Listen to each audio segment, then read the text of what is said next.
Welcome to Real Reviews. I'm Chase Lee, and I have another selection for you guys from the Dallas International Film Festival. And this is one of my most anticipated ones on my list, and it's Child of God.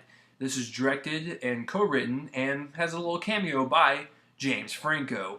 This is a book adaptation, and the book comes from the book called Child of God, and it's written by Cormac McCarthy, who brought us No Country for Old Men, The Road. He also wrote The Counselor. We're not going to get into that. Okay, but anyways, Child of God was a book that he wrote, and, this is the adaptation from it. And I have to tell you off the bat, I haven't read the book, and I rarely ever read adaptations. I like to just go into the movie blind and not hear anything about it and just kind of see for myself. So, let's break this down. The directing. I think what James Franco did was very good.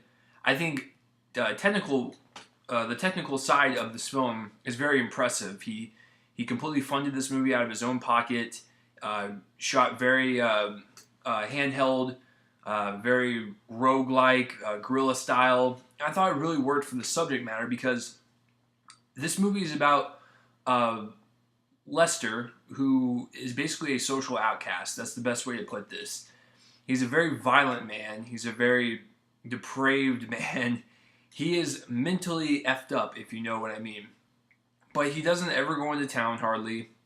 He stays on the outskirts of town. He basically tries to take himself out of society, basically, and because, this guy is, just completely nuts, and social order for him is non-existent. He likes to pretty much do whatever the hell he wants. So in that regard, I think Franco did a pretty good job.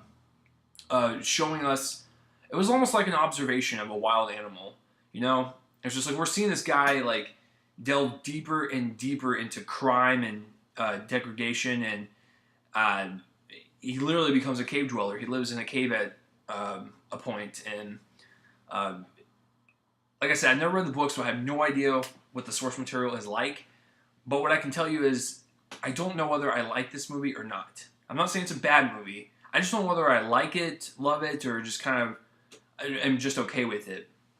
Because like I said, there's really...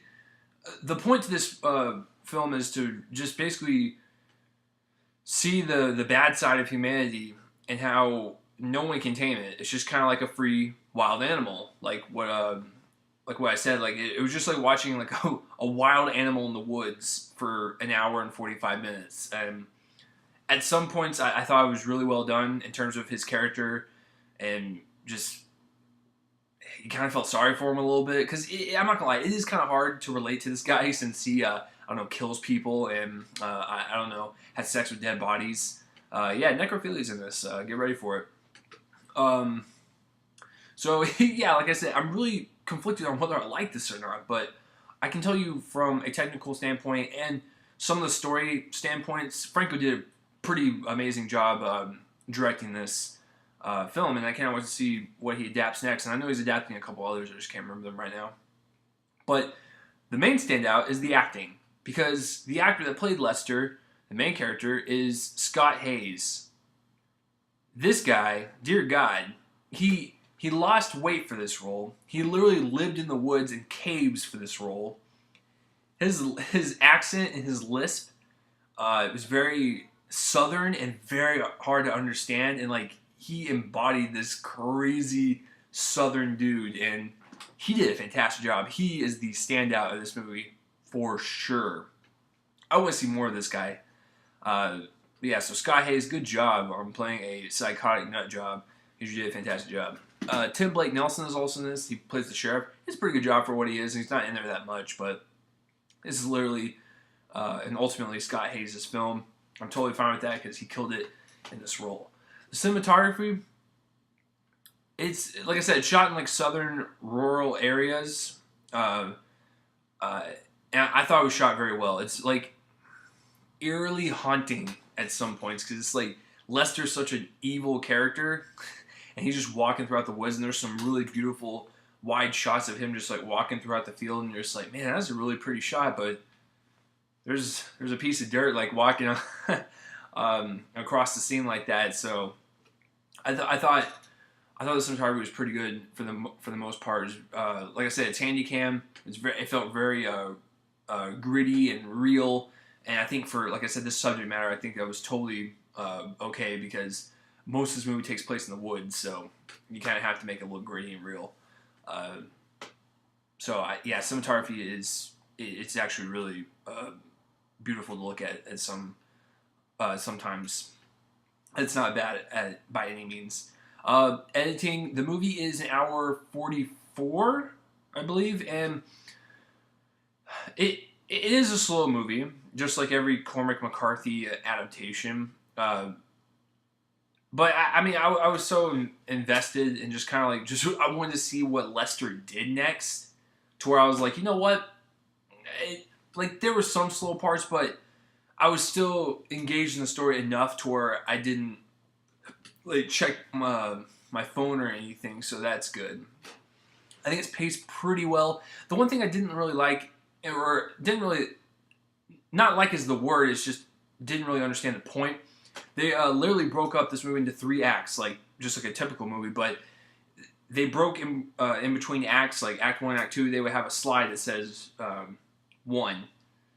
So they literally broke it up and told you which act it was, and the producer said that it was meant there to establish the passage of time. That's fine. I just didn't really understand why to tell us that it was when you were going to each act, but that's neither here nor there. And a lot of this movie has fades in it in between scenes, and that's to show passage of time. And at some points it is kind of jolting for the plot and the story, but for the most part, I think it works because it's kind of disturbing when you know that, when you fade and pass time, it's like, what did Lester do during that fade, man? What did he do that was so depraved? I want to know. So, I think overall, since I'm not really sure if I like this or not, I'm going to give it a strong 6. 6 out of 10. I think it's really well done for James Franco as director and co-writer and stuff. I just want to see more from him. And I like Cormac McCarthy's adaptations. I like No Country for Old Men. My favorite one is actually The Road with Viggo Mortensen and Cody Smith-McPhee. I thought that one was really well done. Like I said, I've never read any of his books, but I like The Road as the best Cormac McCarthy adaptation. So, have you seen Child of God, or if you even heard of it, comment in that place right below my face and let me know. And as always, thanks for watching Real Reviews. I'm Chase Lee, and tune in next time for whatever I review next. See you guys later.